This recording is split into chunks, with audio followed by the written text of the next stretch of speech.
Hello students, welcome back to Katya की पाठशाला। कात्या की पाठशाला में आपका स्वागत है और इस वीडियो में हम डिस्कस करेंगे क्लास 10th की history book India and the contemporary world part 2। इसका first chapter rise of nationalism in Europe. 4.3 the strange case of Britain. The model of the nation or nation state, some scholars have argued, is Great Britain. In Britain, the formation of the nation state was not the result of sudden upheaval of or revolution. कुछ scholars ऐसे थे जिनका मानना था कि great Britain already एक nation state था।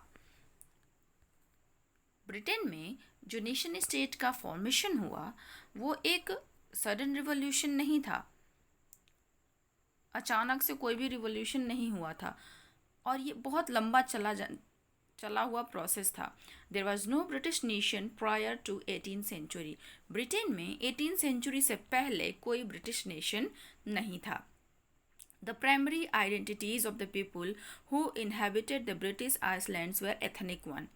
और जो लोगों की आइडेंटिटी थी वो एथनिक थी, जैसे इंग्लिश, वेल्स, स्कॉट और Irish.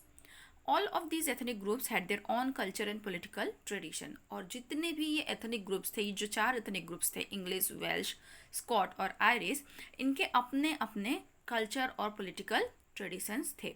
But as the English nation steadily grew in wealth, importance and power, it was able to extend its influence over the other nation of the island। लेकिन चूँकि English जो था वो बहुत जल्दी अपना power gain कर लिया था रिगार्डिंग वेल्थ, ठीक है। सो इसलिए उसने क्या किया कि अपने दूसरे आइलैंड पे भी इसका इन्फ्लुएंस दिखने लगा था। The English parliament which has seized power from the monarchy in 1688 at the end of a protracted conflict was the instrument through which a nation state with England at its center came to be forged। जो English parliament थी वो 1688 में ही monarchy को seize कर दी थी, वो अपने हाथ में ले ली थी। मीन्स कहीं ना कहीं मोनार्की खत्म होकर के एक पार्लियामेंट का फॉर्मेशन स्टार्ट हो गया था और इसका सेंटर था England. The act of union 1707 between England and Scotland that result in the formation of the United Kingdom of Great Britain meant in effect that England was able to impose its influence on Scotland. जो 1707 का act of union था England और Scotland के बीच में हुआ था, उसका ही जो इस यूनियन का जो रिजल्ट था वो था United Kingdom of Great Britain का formation. The British parliament was henceforth dominated by its English member. और जो ब्रिटेन की पार्लियामेंट थी उसमें इंग्लिश मेंबर्स ज़्यादा डोमिनेट कर रहे थे।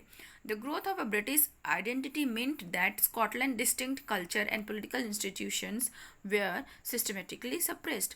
और अगर ब्रिटिश आइडेंटिटी चल रही है तो जो स्कॉटलैंड का कल्चर या फिर उसका पॉलिटिकल इंस्टीट्यूशन था वो पूरी तरीके से सप्रेस हो चुका था। The Catholic claims that inhabited the Scottish highlands suffered terrible repression whenever they attempt to assert their independence। और जो कैथोलिक्स थे जब भी वो अपने इंडिपेंडेंस को पाने की कोशिश करते थे, स्कॉटिश हाईलैंड्स के जो लोग हुआ करते थे वो बहुत बुरी तरीके से इन्हें दबा देते थे। The Scottish Highlands were forbidden to speak their Gaelic language. और जो स्कॉट के हाईलैंडर्स थे उनको अपनी लैंग्वेज बोलने के लिए ही मना कर दिया जाता था। वेयर देयर नेशनल ड्रेस, उनके नेशनल ड्रेस को भी पहनने से मना कर दिया जाता था। And large numbers were forcibly driven out of their homeland. और बहुत सारे ऐसे थे जिनको कि उनके उनके घरों से भी भगा दिया जाता था। Ireland suffered a similar fate. It was a country deeply divided between Catholics and Protestant.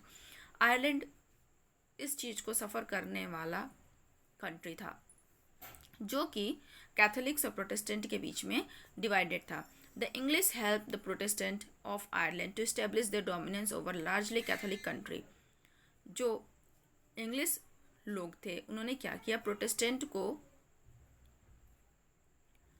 जो आयरलैंड के प्रोटेस्टेंट थे उनको स्टेब्लिश करने के लिए अपना डोमिनेंस दिखाए over Catholics countries. Catholic revolts against British dominance were suppressed, और जो कैथोलिक्स ने रिवोल्ट किया अगेंस्ट ब्रिटिश उनको दबा दिया गया। After a failed revolt led by Wolfe Tone and his United Irishmen, Ireland was forcibly incorporated into United Kingdom in 1801. एक unsuccessful revolt होने के बाद वुल्फटन और उसके यूनाइटेड जो आयरिशमैन थे इनको 1801 में यूनाइटेड किंगडम में शामिल कर लिया गया। A new British nation was forced throughout the propagation of a dominant English culture, और एक नया ब्रिटिश नेशन बना जहाँ पर कि इंग्लिश कल्चर को डोमिनेट करता हुआ दिखाया गया। The symbol of the new Britain, the British flag, the national anthem, the English language were actively promoted, and the older nations survived only as the subordinate partners in this union. और जब ये नया nation बन के सामने आया तो क्या हुआ, जो ब्रिटिश फ्लैग था वो यूनियन जैक बन गया, जो नेशनल एंथम था वो God save our noble king बन गया, और इंग्लिश लैंग्वेज जो थी वो बहुत ज़्यादा प्रमोट कर दी गई। और जो ओल्डर नेशंस था, जो पुराने राज्य थे या जो स्टेट्स हुआ करते थे उनको सबऑर्डिनेट पार्टनर्स बना दिया गया इस यूनियन में। सो जो 1707 का एक्ट ऑफ यूनियन था वो बहुत ज़्यादा इम्पोर्टेंट रोल प्ले किया यूनाइटेड किंगडम के फॉर्मेशन में, मीन्स ब्रिटेन के फॉर्मेशन में। और फाइनली ये जो अलग अलग इनके कल्चर्स हुआ करते थे या एथनिक ग्रुप्स थे इनको एक कर लिया गया और ग्रेट ब्रिटेन बन करके सामने आया। सो इस वीडियो में हमने डिस्कस किया कि किस तरीके से ब्रिटेन के अलग अलग जो हिस्से थे उनको जोड़ करके एक United Kingdom of Great Britain बना दिया गया। मैंने ऑलरेडी आपसे कहा है कि मैं समरी इसकी प्रोवाइड करूंगी, and we are going to discuss question answers of this chapter according to CBSE examinations. जो भी इम्पोर्टेंट क्वेश्चंस होंगे हम उन्हें डिस्कस करेंगे। So stay connected with me for the next video. Thanks for watching.